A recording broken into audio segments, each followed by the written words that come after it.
일까요? 그게 아닌가요, 그렇죠? 옆에 이렇게 같이 성도들이 있다라는 것은 굉장히 우리들에게 큰 위로가 되어지는 것 같아요. 이 텅 빈 예배당에 여러분 나 혼자 있고 몇몇 사람밖에 없다고 생각해 보세요. 얼마나 여러분 적적하겠어요. 힘도 하나도 안 날 거예요. 성가대 그냥 무렁차게 찬양 탁 하고 성도들이 아멘과 환호 박수로 응답하고 또 그렇게 보내주니까 얼마나 여러분 은혜가 되는지 모릅니다. 교회는 여러분 무조건 평안한 가운데 하나가 되어야 될 줄로 믿습니다. 그렇죠. 교회가 그런 거 세상과는 다른 거죠. 세상은 너무 많이 싸워요. 요즘 어른들이 다 뉴스를 안 본대요. 왜 안 봐요? 그랬더니 꼴 보기 싫대. 너무 싸워서. 다 똑똑한 사람만 있다는 거예요. 근데 교회는 여러분 그럴 수 없어요. 잘났건 못났건 저와 여러분들 모두가 그리스도 예수 안에서 한 가족인 줄로 믿습니다. 조금 부족하고 모자라도 또 덮어주고 이해하고 배려해주는, 여러분 그게 교회 아니겠어요? 제가 지난주에 우리 강화도 갈멜산 기도원 가서 집회를 하고 왔습니다. 기도원이라는 것이 여러분 예전과는 굉장히 다르죠. 옛날엔 정말 많은 분들이 요일에 관계없이 정말 기도원들 가면 인산이네 얼마나 사람들이 많이 와서 그렇게 집회 참석하고 기도하며 울부짖었습니까? 근데 요즘은 여러분 전혀 그런 분위기는 아니에요. 제가 월요일부터 수요일 오전까지 집회를 하고 들어왔는데 매 시간마다 거의 한 20명, 30명 그렇게밖에 참석하지 않습니다. 물론 저기 안양에 있는 갈멜산은 굉장히 많은데 강화는 조금 외지다 보니까 조금 그런 것 같아요. 근데 둘째 날 이제 화요일 날 집회를 하는데 제가 굉장히 힘을 받았어요. 왜 그런가 했더니 우리 교인들이 많이 왔어요. 그래서 얼마나 힘이 되는지 그래서 제가 정말 행복했습니다. 그러니까 막 그러면 안 되는데 설교가 더 잘 됐어요. 하여튼간에 그날 늘 편함없이 잘 돼야 되는데 그날은 더 설교가 잘 된 것 같아요. 집회 끝나고서 이제 그 점심 식사를 우리 그 기도원 원장님 목사님이랑 하는데 원장님이 좋아가지고 우리 교인들이 많이 왔걸랑요. 그러니까 거기 한 20-30명 앉던 그 예배당 자리가 한 60명 정도 이렇게 온 것 같아요. 되게 좋아하더라고요. 저도 좋고 그분도 좋고 또 은혜 받아서 좋고. 여러분 교회는 늘 하나가 되어지고 서로가 응원하고 박수 쳐주고 격려할 수 있는 그런 교회, 좋은 교회, 건강한 교회, 우리 천산교회가 되어지기를 간절히 축복합니다. 자, 우리가 지금 요한계시록을 함께 살펴보고 있습니다. 최근에 지금 저와 여러분들이 살펴보고 있는 내용은 장수로 이야기한다면 10장과 11장의 내용입니다. 내용적으로 보면 그런 내용이에요. 6번째 나팔 심판과 7번째 나팔 심판 사이에 끼어져 있는 내용이 10장과 11장의 내용입니다. 어떤 내용이 있었죠?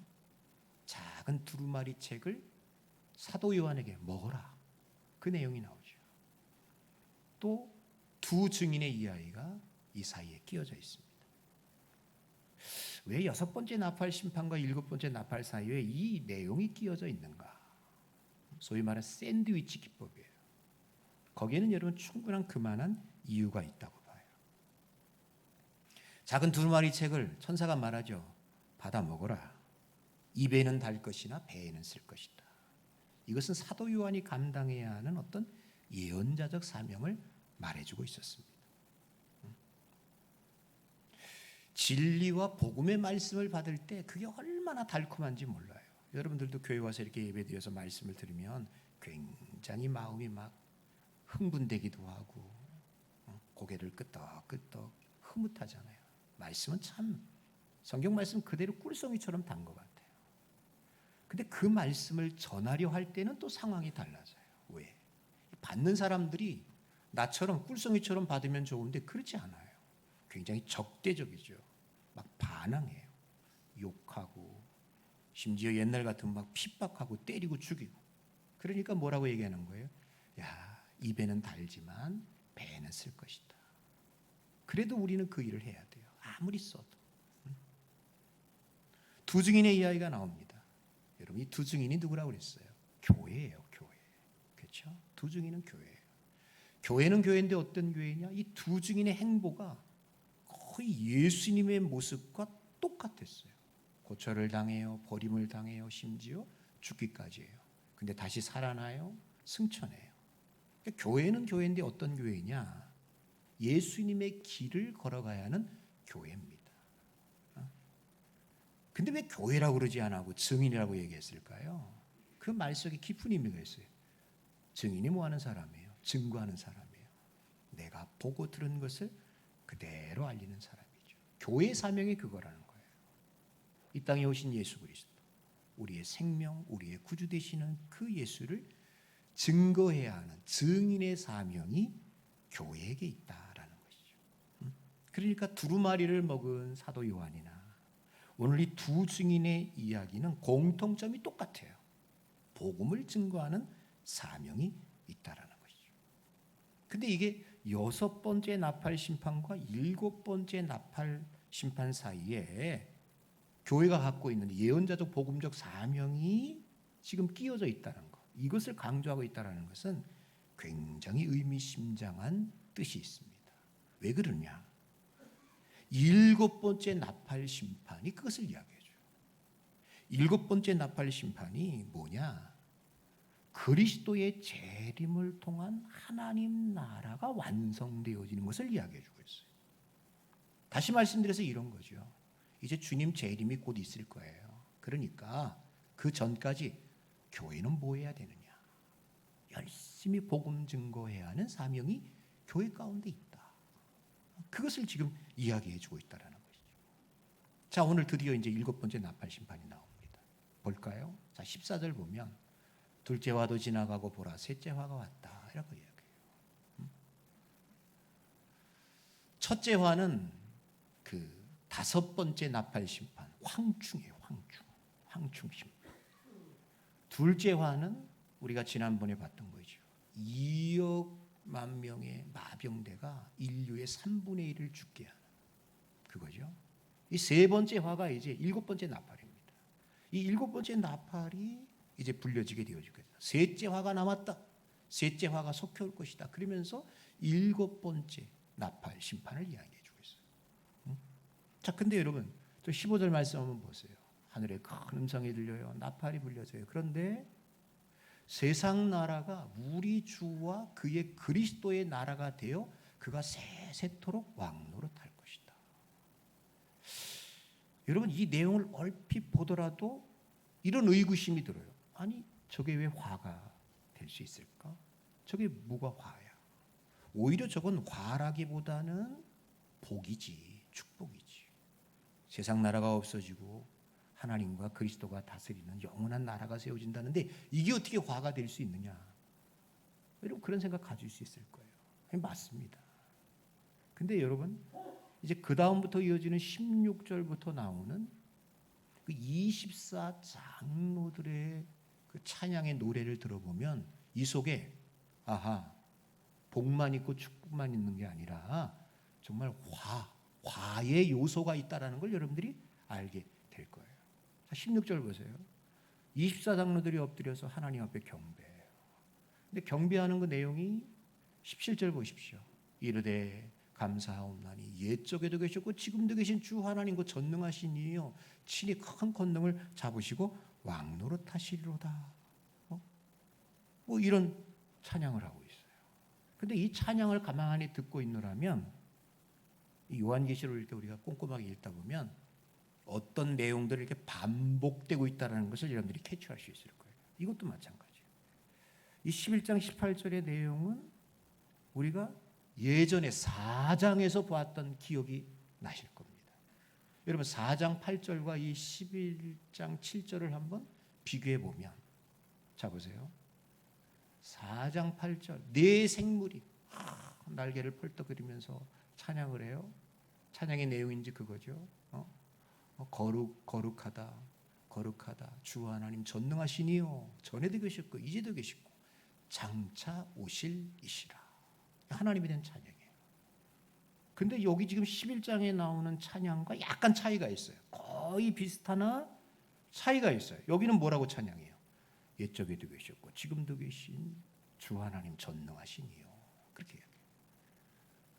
여러분 하나님에 대한 찬양은 같은 거예요. 근데 4장과 11장의 차이가 있어요. 눈치 빠른 분들은 뭐 색깔만 봐도 알 것 같아요. 그렇죠? 뭐가 있고 없어요. 그렇죠. 장차 오실 재림주 하나님에 대해서 4장에서는 얘기해요. 근데 여기 11장에서는 그게 없어요. 이게 없어요. 그 11장에 왜 없느냐? 오셨기 때문에 없는 거예요. 오셔서 재림하셔서 세상 나라를 주와 그리스도의 나라로 만드셨기 때문에 장차 오실 그게 필요 없어요.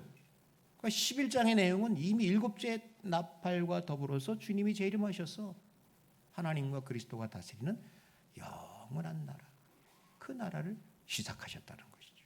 자, 그러면 그분이 오셔서 뭘 하시느냐? 재림하셔서 뭐 하시? 이 일을 하신다는 거예요. 18절에.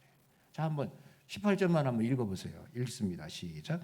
이방들이 분노하며 주의 진노가 내려 죽은 자를 심판하시며 종 선지자들과 성도들과 또 작은 자든지 큰 자든지 주의 이름을 경외하는 자들에게 상 주시며 또 멸망시킬 때로 있어이다. 아멘. 이 두 가지가 나타나요. 명암이 바뀌어져요. 뭐냐? 상 받을 사람이 있고 심판 받을 사람이 있어요. 그렇죠? 주의 진노가 내려요. 죽은 자들을 심판하신다. 이 죽은 자들에 대한 정확한 해석이 필요해요. 요한계시록에서의 죽은 자들은 믿지 않고 죽은, 영적으로 죽은 자들, 불신자들을 이야기해요. 죽은 자들. 그 믿고 죽은 자들은 뭐라고 이야기하느냐? 계시록 6장 9절 20장 4절 보면요, 죽은 자들의 영혼이라고 묘사해요. 그러니까 죽은 자들의 영혼이 이게 좀 달라져요. 그러니까 주의 진노가 누구를 심판하시냐? 불신자들, 죽은 자들, 영적으로 죽은 자들을 심판하신다. 그리고 어떤 이들에 대해서는 종 선지자들, 성도들, 뭐 크든지 작든지 간에 정말 이 땅에 있을 때 주의 이름을 경외하는 자들에게는 상을 주신대요. 또 땅을 망하게 하는 자들, 예전 성경에 보면 땅을 더럽게 한 자들이라고 나올 거예요. 이 땅을 더럽게 한 자들을 멸망시킬 것이다, 심판하실 것이다 라고 이야기해요. 여러분, 우리가 살고 있는 이 땅이 깨끗하다, 괜찮다, 살만하다라고 생각하는 사람은 하나도 없어요. 왜? 땅은 너무 오염되어졌어요. 왜 오염되어졌어요? 땅이 왜 이렇게 엉망진창, 정말로 숨쉬는 곳조차도 힘든 이런 환경이 되어졌느냐? 죄 때문이죠. 아담과 하와가 선악과를 따먹었을 때 하나님이요, 아담, 하와, 사탄에게만 여러분 심판한 게 아니라 땅도 엉겅퀴를 낼 것이다. 가시덩불을 낼 것이다. 죄 때문에 더불어 땅까지도 오염되어지고 죄의 저주 아래 있게 되어질 것을 말씀해 줬어요. 그 이후로 땅은 계속해서 그 악의 세력들, 죄 짓는 사람들에 의해서 얼마나 망가지고 훼손되어지고 여기 나와 있는 것처럼 여러분 정말 그 망하게 되어지는 일들이 많이 나타나요. 그런 사람들을, 그런 존재를 하나님께서 어떻게 하시느냐? 그 죄의 영향력을 땅에 펼치는 사람들 있잖아요. 그런 사람들을 하나님이 심판하시겠다. 결국 여러분 일곱째 나팔이 불 때 그리스도가 재림을 하시는데, 이 그리스도의 재림으로 말미암아 정말 돌이킬 수 없는 두 가지의 극단이 나타나요. 첫 번째, 생명과 사망이 딱 갈라져요. 또 하나, 심판과 구원으로 갈라진다는 얘기예요. 자, 여기에서 일곱 번째 심판이 화라는 것을 우리가 이해하실 수 있어요. 자, 보세요. 왜 일곱 번째 심판이 화라고 이야기할 수 있느냐? 자, 지금까지의 어떤 그 심판 재앙들은요, 굉장히 무시무시한 심판이었고 재앙이었지만, 그래도 여러분 나름 기회가 있었어요. 인심판 4분의 1만 멸망받고, 또 4분의 3은 기회가 있었어요. 또 그 여섯 번째 나팔 심판 2억 만 명의 그 마병대들에 의해서 3분의 1이 인류가 죽음을 당하나 3분의 1은 또 그 나름의 기회가 있지 않았습니까? 또 그 가운데에서 여러분 교회와 어떤 두 증인들의 사역을 통해서 굉장히 이렇게 복음 증거를 통해서 돌아오는 사람들, 회개하는 사람들이 분명히 있었을 거예요. 뭐냐? 기회가 있었다고요. 지금까지는 기회가 있었어요. 그런데 여기 7번째 나팔 심판 불려짐과 동시에 주님이 재림하셨어요. 이제는 기회가 있다 없다? 없다. 끝이에요. 더 이상 기회가 없어요. 주님이 재림하셔서 생명과 사망, 심판과 구원으로 딱 갈라놨어요. 이제 끝났어요. 그러니까 기회가 없어요. 그러니까 뭐라고 그래요? 진짜 화다. 이게 제일 큰 화다. 라고 지금 이야기하고 있는 거 아니겠어요? 그 어떤 것보다도 어떤 물리적 재앙이나 심판보다도 제일 큰 문제가 뭐예요? 더 이상 나에게 기회가 없을 때 이것보다 더 큰 심판은 없다는 것이죠. 여러분, 저는 그렇게 생각합니다. 복 중에 제일 큰 복이 뭘까? 내가 죄인인 것을 깨닫고 기회가 있을 때 주님께 돌아올 수 있는 것. 여러분들 모두가 복받은 사람인 줄로 믿으시기 바랍니다. 이게 복이에요.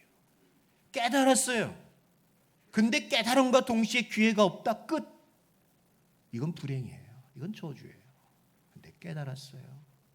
회개하고 돌아왔다면 이건 은혜죠.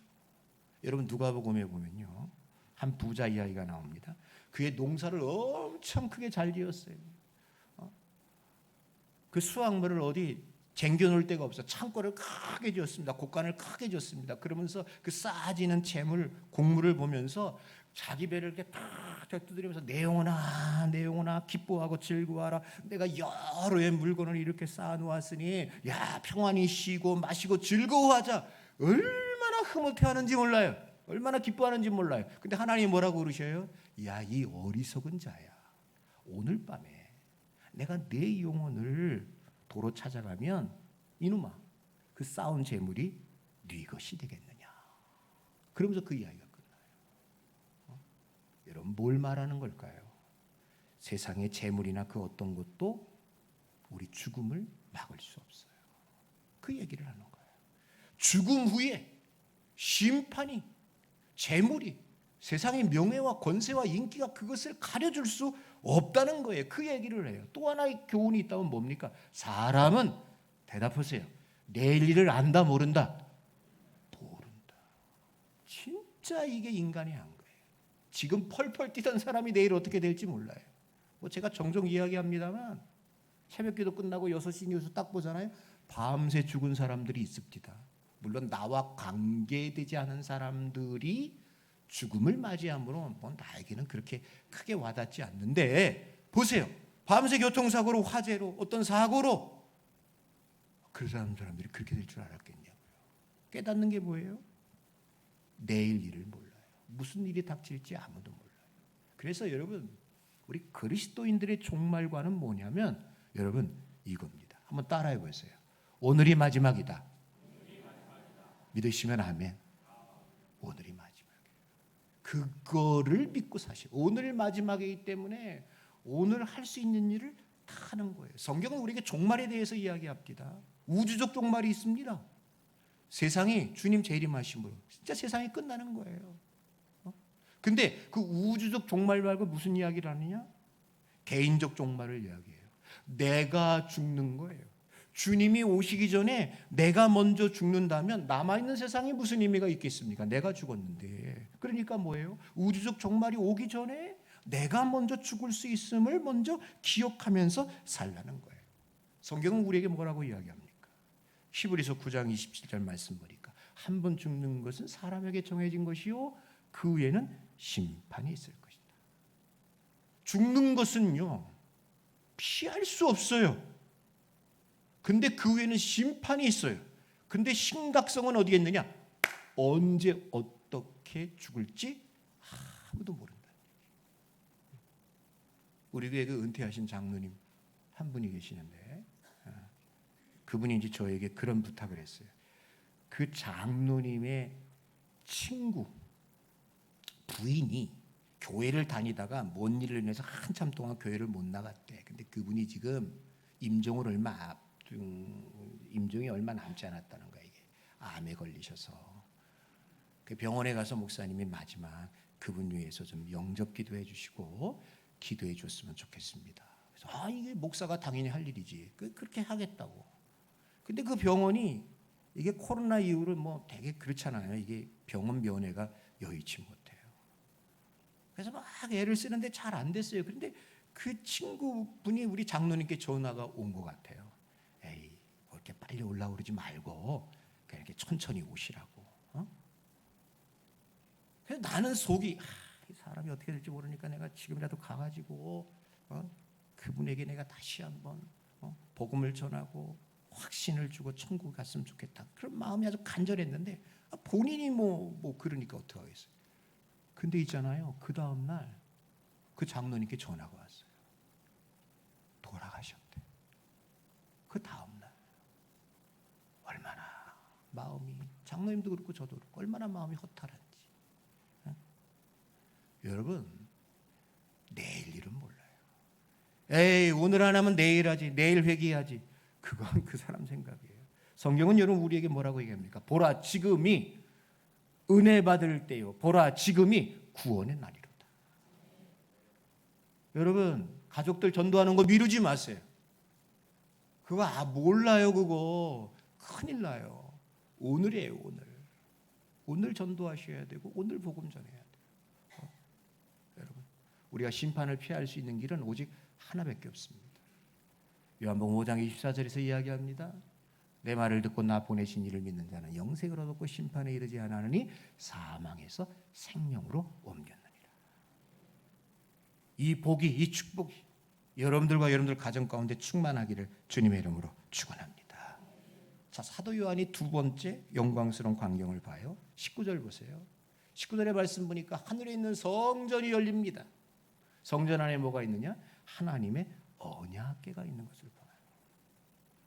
요한계시록에서 여러분 사도 요한이 하늘의 광경을 보는데 언약궤를 본 것은 여기가 처음입니다. 아마 이곳밖에 없을 거예요. 여러분 구약 성경에서 언약궤가 나오잖아요. 법궤, 언약궤, 증거궤, 뭐 하나님의 궤, 다 같은 거잖아요. 구약 성경에서 언약궤가 상징하는 바가 있습니다. 첫 번째는 하나님의 임재예요. 하나님이 너희와 함께 하신다. 정말 그랬어요. 언약궤가 가니까요. 요단강 물이 갈라집니다. 언약궤를 메고 여리고를 도니까 여리고성이 와르르 하고 무너집니다. 이게 뭐예요? 하나님이 그들과 함께 하신다는 거예요. 그리고 또 하나가 뭐죠? 말 그대로 언약을 하나님이 이루신다는 거예요. 언약을 통해서 이 언약궤를 통해서 하나님은 어떤 분이야? 신실하신 분이다.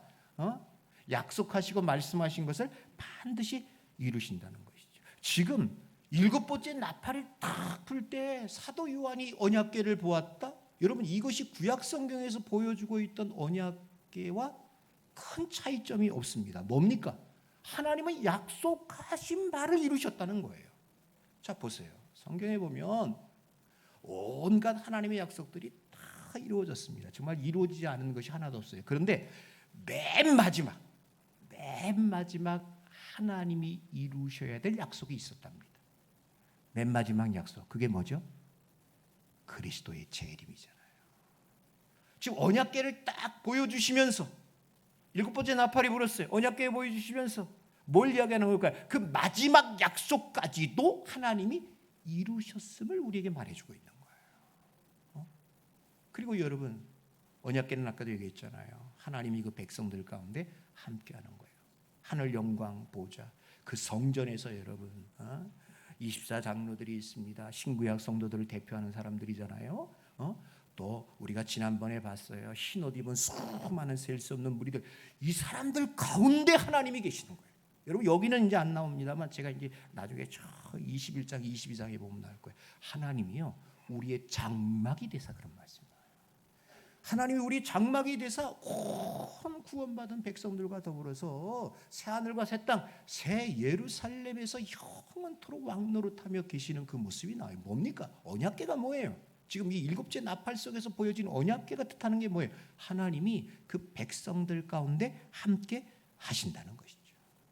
이 광경을 지금 7번째 나팔을 통해서 하나님께서 말씀해 주고 있다는 것이죠. 자, 좀 정리를 해나갔으면 좋겠어요. 7번째 나팔 소리와 함께 세상 나라가 주와 그리스도의 나라가 되어졌습니다. 24장로들 하늘 성전에서 하나님 앞에 영광 돌리는 영광스러운 예배의 모습이 보여지고 사도 요한의 눈에 언약궤가 딱 보여집니다. 여러분, 이런 의심을 한번 가져봅니다. 합리적 의심이죠. 아니, 왜 이 광경을 지금 보여주고 있는 걸까? 이거죠. 왜 이 광경을 사도 요한에게 보여주고 있는 걸까? 두 가지인 것 같아요. 첫 번째, 소망과 용기를 주고 있다는 것이죠. 소망과 용기. 자, 7째 나팔이 불 때 세상 나라가 우리 주와 그의 그리스도의 나라가 되어 세세토록 왕노릇할 것이다라는 음성이 들립니다. 이 음성 속에서 사도 요한을 비롯한 당시의 초대교회 성도들 그리고 우리들 뭘 깨달을 수 있을까요? 도대체 진짜 왕이 누구이고 영원한 나라가 어떤 곳인지 비로소 깨닫게 되어지는 거예요. 여러분, 우리가 그때 봤잖아요. 그 초대 7교회 상황을 봤잖아요. 그 당시에 로마 제국, 로마 황제들이 얼마나 막강했는지 몰라요. 뭐 영국이 해가 지지 않는 나라라고 그랬지만 로마 제국 역시 똑같았습니다. 절대 무너지지 않고 망하지 않을 것 같은 나라, 황제가 로마 제국인 줄 알았어요. 그런데 오늘 7번째 나팔이 불려지면서 들리는 거예요. 세상 나라가 무너지고 주와 그리스도가 다스리시는 영원한 나라가 세워질 것이다. 진짜 영원한 나라가 무엇인가? 진짜 왕이 누구인가? 이것을 지금 보여주고 있다는 거예요. 여러분, 초대 7교회가 처했던 상황을 여러분 한번 기억해 보세요. 온갖 타락한 헬라의 문화, 그 우상들 속에서 여러분, 그 그리스도인들이 얼마나 많은 유혹을 받았습니까? 게다가 그 무시무시한 황제 숭배까지 강요받지 않았습니까? 그것을 따르지 아니하면 생계는 물론이거니와 생명까지도 여러분 위협을 받고 순교당할 수밖에 없었어요. 우리가 쭉 봤어요. 7인의 심판, 7 나팔의 심판, 해, 달, 별들, 바다, 강들 모두가 다 핏빛으로 변하고 그 아름다운 창조 질서가 다 파괴되어지고 정갈의 독을 가진 황충들이 막 공격을 해요. 고통이 너무 심해가지고 죽었으면 좋겠다. 죽지도 못해요. 2억 명이 넘는 마병대들이 그게 뭔지 모르겠어요. 근데 2억 명이 넘는 마병대들이 전 인류의 3분의 1을 다 죽입니다. 정말 이루 말할 수 없는 온갖 심판과 재앙이 그냥 막 쏟아지고 있어요. 이런 유혹과 핍박이 있을 때 7번째 나팔이 팍 불려지면서 어떻게 된다? 뭘 이야기하는 걸까요? 이제는 끝이란 이야기예요. 이제는 끝났다. 유혹이 많았던 그 시대, 안 무너질 것 같은 로마 제국과 황제들, 환경과 파괴와 오염으로 얼룩졌던 이 세상, 이제는 뭡니까? 끝이다. 여러분, 이 또한 지나가리라. 찬란한 문화도 막강한 제국의 권력도 이 땅에 영원한 것은 없다. 이 땅에 영원한 것은 없다. 영원한 나라도 영원한 군주도 권력도 이념도 사상도 없습니다. 언제? 주님이 재림하시면 다 없어질 것이고 오직 주님만이 다스리는 그 나라와 그 영광과 권세만이 영원할 줄로 믿습니다. 지금 여러분, 그렇게 그 나라가 임할 때 어떻게 되는 거예요? 우리들이 그 수많은 셀 수 없는 그 성도들, 흰옷 입은 그 성도들 중에 한 사람이 되어졌어요. 하나님의 보좌와 어린 양 그 앞에서 24장로들과 네 생물들과 더불어서 하나님을 그 찬양하게 되는 광경, 이 광경을 지금 우리에게 보여주고 있는 거예요. 거룩하도다. 예전에도 계시고 지금도 계시고 곧 전능하신 하나님, 만유의 주제인 위엄과 존귀와 영광 가운데 계신 그 하나님을 찬양하는 광경을 여러분 한번 상상해 보시라고요. 그걸 한번 상상해 보시라. 얼마나 가슴이 벌렁벌렁거리고 가슴이 벅차오르는지 몰라요. 이 광경을 생각하면요, 자다가도 눈이 번쩍 떠져요. 그러면서 우리는 꿈속에서도 이 날이 빨리 오기를 막 기대하며 소망하며 살아요. 그래서 우리는 여러분 이 말을 외친답니다. 저렇게도 친절하게 뛰어났어요. 한번 읽어보세요. 시작. 마라나타, 주 예수여 오시오. 다시요. 크게 시작. 마라나타, 주 예수여. 마라나타가 아람어예요. 아람. 헬라어도 아니고 히브리어도 아니고 아람어. 주 예수여 오시옵소서. 이 소망 여러분들에게 있기를 주님의 이름으로 축원합니다. 이게 있으니까 오늘의 고달픈 현실, 유혹 많은 세상, 죄 많은 세상, 대답하세요. 이길 수 있다 없다? 불리하면 대답을 안 해. 죄 많은 세상, 유혹 많은 세상, 그러나 이것이 소망의 닻이 되어질 때 절대로 떠내려가지 않고 다시 묻습니다. 이길 수 있다 없다? 이기실 분들만 아멘. 꼭 이길 것을 확신하는 사람들만 아멘. 어떻게 안 하기만 해봐라. 이기는 거예요. 자, 두 번째 메시지는 뭐냐? 은혜와 긍휼이에요. 자, 아까 제가 언약궤를 봤다고 그랬잖아요. 이 언약궤가 뜻하는 것이 놀라운 하나님의 능력과 기적은 맞습니다.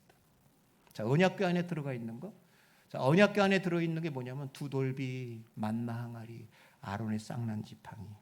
이게 여러분 다 하나님의 능력과 깊이 관련되어져 있어요. 그런데 굉장히 역설적이게도 이 세 가지 물품들은 역설적이게도 반대로 하나님의 능력이 아니라 인간의 죄성을 그대로 보여주는 물건들이기도 해요. 저 두 돌비 봅시다. 모세가 시내산에 율법 받으러 올라갔더니 안 내려온다고 밑에서 난리가 났어. 금송아지 우상 만들어 놓고 절하고 완전히 우상 숭배. 모세가 열받았어요. 내려와가지고 불 돌판에 그냥 던져버리잖아요. 그걸 깨뜨려 가지고요 가루를 만들어 물 타가지고 백성들 다 먹였어요. 그리고 다시 올라가서 돌비를 받아와서 저기다 집어넣어요. 이 두 돌비가 보여주는 인간의 악함이 뭐예요? 우상 숭배. 우리에게는 뭐가 내재되어 있다? 우상 숭배의 기질이 있다 없다? 불리하면 대답을 안 해. 탐욕이 우상 숭배니라. 하나님보다 더 좋아하는 게 우상 숭배라는 거 인정하시옵소서. 성도들이요. 그게 늘 노출되어 있어요. 만나 항아리, 세상에 홍해를 건너서 400년 종살이 하던 거 이제 끌어내가지고 광야길을 가는데 먹을 게 없다고 그냥 불평하고 원망하는 그들에게 하나님이 하늘을 여시고 하루도 빠짐없이 매일같이 정확하게 만나를 내리셨어요. 인생 광야길 천국 가는 동안 어떻게 좋은 일만 있겠어요? 배고플 때도 있고 넘어질 때도 있고 자빠질 때도 있지. 근데 우리는 맨날 불평하고 원망해요. 만나 항아리가 보여주는 게 뭐예요? 인간의 못된 불평과 원망, 감사하지 못하는 그 습성을 그대로 보여줘요. 아론의 쌍난 지팡이, 하여튼 웅덩이에 뿔났어. 고라도 여러분 레위 자손이에요. 쑥덕쑥덕 사람들 모으더니 그럽니다. 야, 왜 아론 왜 너만 대제사장 하냐? 우리도 똑같은 레위 지파인데 내가 하면 안 돼? 나도 할 수 있지. 아니 나도 뭐 그러더라고. 기름 부었다나 어쩌나 뭐 그러면서 야 나도 할 수 있어. 왜 너만 해? 이 고라당 일당들이 아론의 대제사장 하나님 권위예요. 그 권위에 대해서 도전을 했어요. 하나님 말씀하십니다. 야 각 지파별로 지팡이들 앞에 다 세워, 성막에 다 세워. 딱 보니까 어디에서만 싹만 나더라? 아론의 지팡이. 여러분 이 말은 그 막대기, 저 막대기 있잖아요. 막대기에서 싹이 난 거예요. 인간이 갖고 있는 악함이 뭡니까? 교만함이에요. 분수를 몰라. 자기가 잘난 줄 알아? 교만과 독선, 우리가 갖고 있는 거잖아요. 그것이 여러분 저 거룩한 하나님의 임재를 상징하는 언약궤 안에 그대로 담겨져 있어요. 하나님의 위엄과 능력만 보여주는 게 아니라 저 언약궤는 인간의 악한 본질을 그대로 보여주고 있다는 얘기예요. 근데 중요한 게 뭐냐? 저 뚜껑이에요. 뚜껑. 법궤 뚜껑을 뭐라고 하냐? 시온자.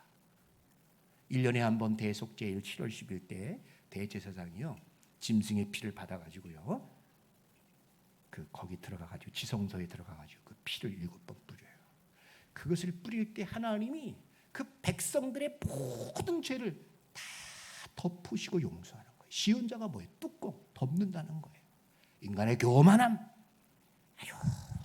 우상 숭배하고자 하는 마음, 탐심들, 불평과 원망, 독선, 이 모든 것들이 여러분 어떻게 그 시온자 뚜껑이, 법궤가 그 뚜껑이 쫙 덮는 거예요.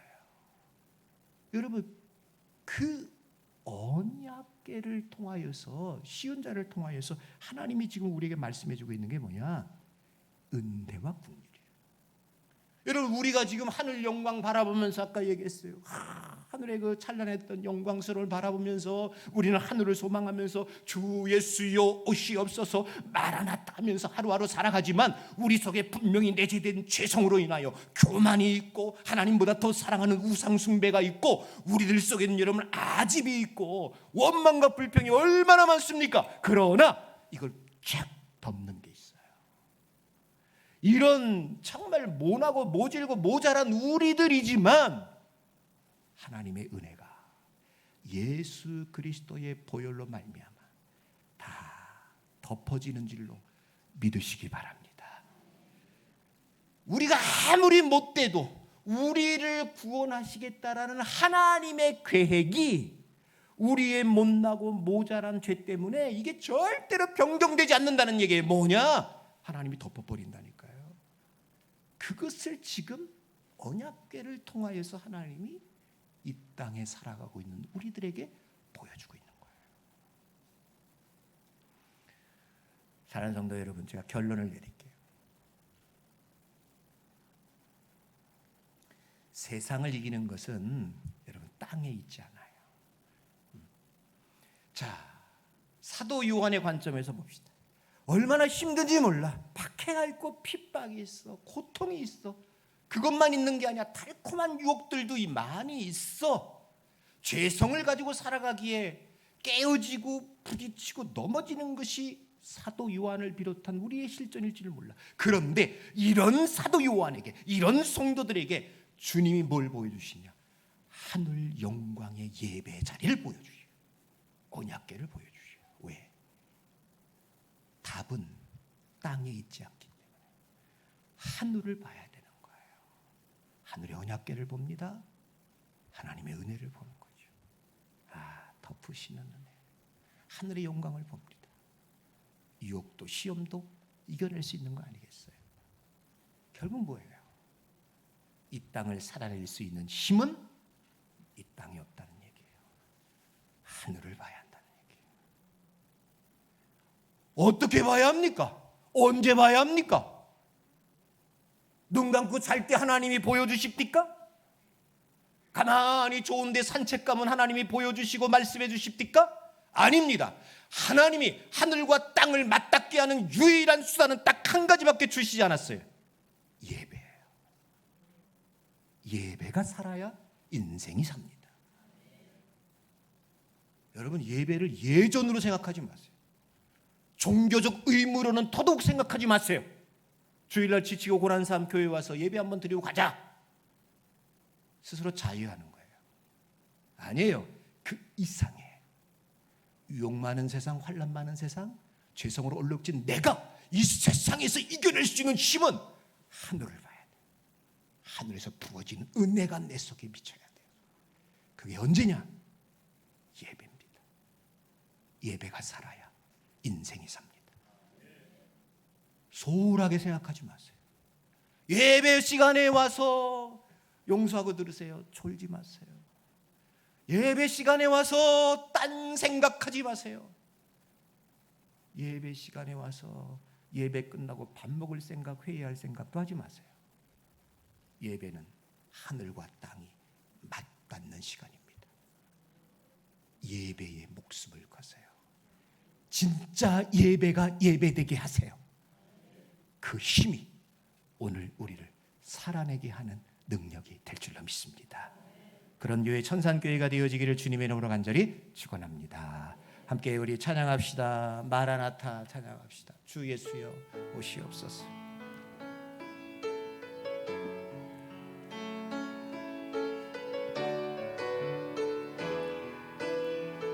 마라나타 마라나타 주 예수여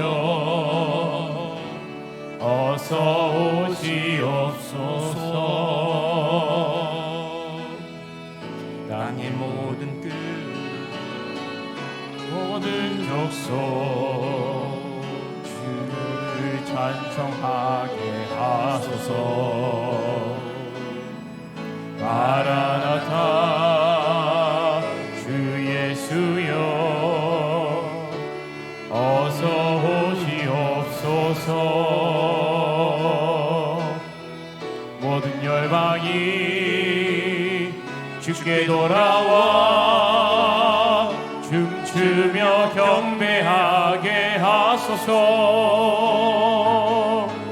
우리 주님 다시 오실 길을 만들자. 십자가 들고 땅 끝까지 우린 가리라. 우리 주님 하늘 영광 온 땅 덮을 때 우리 땅 끝에서 주를 맞으리. 마라나타 마라나타 아멘. 주 예수여 오시옵소서. 마라나타 마라나타 아멘. 주 예수여 오시옵소서. 마라나타 마라나타 마라나타 아멘. 주 예수여 오시옵소서. 마라나타 마라나타 아멘. 주 예수여 오시옵소서. 아멘. 주님 마라나타 어서 오시옵소서. 우리의 소망입니다. 우리의 갈망입니다. 일곱째 나팔 불 때 주님 앞에 섰을 때 우리 모두가 흰옷 입고 영광스러운 하나님 그 어린 양 되신 예수님을 찬양하는 우리들이 되게 하여 주옵소서. 주님 우리의 예배가 살아있기를 원합니다. 그냥 습관적으로 드리지 말게 하시고 예배를 통해 힘을 얻어 한 주간 아니 주님 앞에 가는 그날까지 살아낼 만한 힘과 능력을 얻게 하여 주옵소서.